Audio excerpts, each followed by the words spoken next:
Bonjour et bienvenue sur le podcast de la chaîne, et aujourd'hui on va aborder en fait le fait d'avoir une bonne idée. Alors moi il y a une petite chose qui m'inquiète, les gens qui disent j'ai une bonne idée, et quand on les écoute on a l'impression que c'est leur seule bonne idée qu'ils vont avoir dans leur vie, et là dès que quelqu'un va me dire ça je vais quand même un peu paniquer, parce que des bonnes idées, je suis désolé mais moi j'en ai toutes les heures, vous en avez toutes les heures, et c'est tout à fait normal.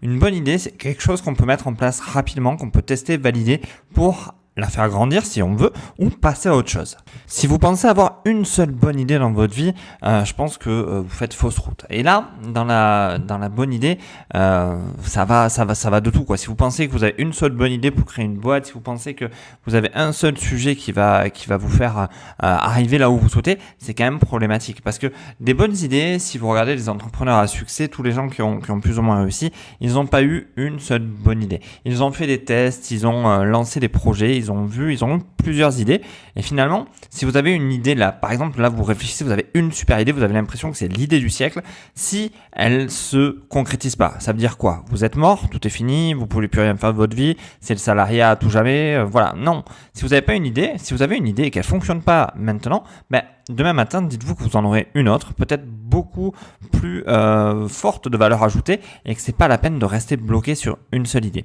Bien sûr, ça veut pas dire qu'il faut changer d'idée toutes les 10 minutes. L'intérêt est quand même de creuser une idée. Mais une idée, pour savoir si elle est bonne, elle doit être concrétisée rapidement, et elle doit pas demander énormément de moyens non plus pour que ça soit quelque chose de fou, surtout si vous êtes seul. Il faut qu'elle soit adaptée à vous. Et si celle-là ne marche pas, demain matin, vous vous reposez une question, vous prenez un papier et un stylo, et vous allez voir que vous allez trouver une autre idée. Alors peut-être que ça rapprochera ou pas, mais voilà. Je veux dire par là que ne perdez pas votre temps à être focalisé que sur une seule idée. Je vois des gens s'acharner sur leur business énormément à vouloir le faire monter. Alors je dis pas qu'il faut pas persévérer un petit peu, mais je veux dire à un moment donné, si on sent que ça bloque, si on sent que ça marche pas, ça veut peut-être dire que l'idée elle était excellente, mais elle était peut-être pas au bon moment, et qu'il faut la garder et surtout la retester plus tard. C'est comme aussi un autre point qui me fait souvent rire avec les bonnes idées, c'est les gens qui ont une bonne idée et qui veulent en parler à personne par peur.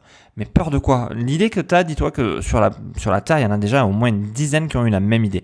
Je veux dire, un petit exemple que j'aime bien prendre, c'est Mark Zuckerberg, et Facebook. Je veux dire, l'idée de Facebook, je veux dire, les frères Winklevoss l'ont eu aussi, mais pas du tout dans la même idée. D'accord? Donc l'idée de base était la même, de créer un réseau social qui interconnecterait les gens. Donc vous voyez que finalement on a tous les mêmes idées à tout moment.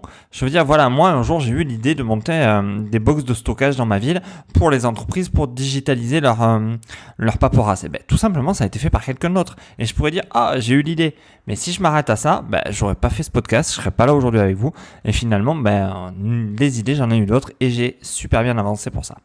Bon, mais j'espère vous avoir un peu rassuré au niveau de vos idées, et si vous avez une idée et que c'est pas la bonne, passez à autre chose et vous allez voir, vous gagnerez du temps. Sur ce, je vous remercie. Je vous invite à me laisser en commentaire vos impressions, ce que vous avez ressenti. N'hésitez pas non plus à commenter, partager et liker. Le petit like, ça fait plaisir à YouTube comme d'habitude. Et moi, je vous retrouve dans le prochain podcast. Au revoir.